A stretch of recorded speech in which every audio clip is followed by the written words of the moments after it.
ദുആഇന്റെ തുടക്കത്തിലും അവസാനത്തിലും നബി സല്ലല്ലാഹു അലൈഹി വസല്ലം തങ്ങളെ മൗലിദ് ഓദിക്കോ? മൗലിദ് എന്ന് പറഞ്ഞാൽ നബി സല്ലല്ലാഹു അലൈഹി വസല്ലം തങ്ങളുടെ മേൽ മദ്ഹ് ഇല്ല എന്നാണ് അതുകൊണ്ട് ഉദ്ദേശിക്കുന്നത് അല്ലേ? നബി സല്ലല്ലാഹു അലൈഹി വസല്ലം തങ്ങളെ മദ്ഹ് പറയാനാണ്. മൗലിദ് എല്ലാം സ്വലാത്താണ്, നബി തങ്ങളുടെ മേലുള്ള സ്വലാത്താണ്. ആ സ്വലാത്ത് അവിടുത്തെ മേൽ നിങ്ങൾ തുടക്കത്തിലും അവസാനത്തിലും ദുആഇന്റെ ഇടയിൽ നിങ്ങൾ ചോദിക്കുന്ന കാര്യങ്ങൾക്ക് ഉത്തരം കിട്ടാൻ കാരണമാകുന്ന പറയുന്നത്.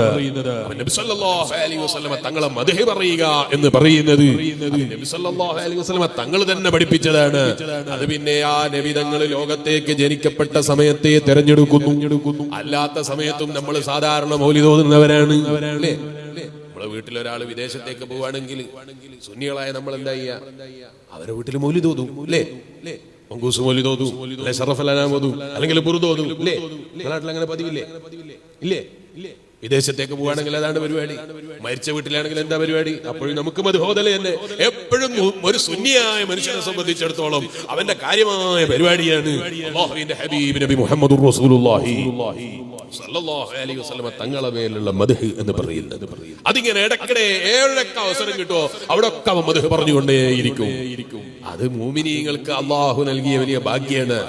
അത് നിർബന്ധമായി ചെയ്യാനാണ്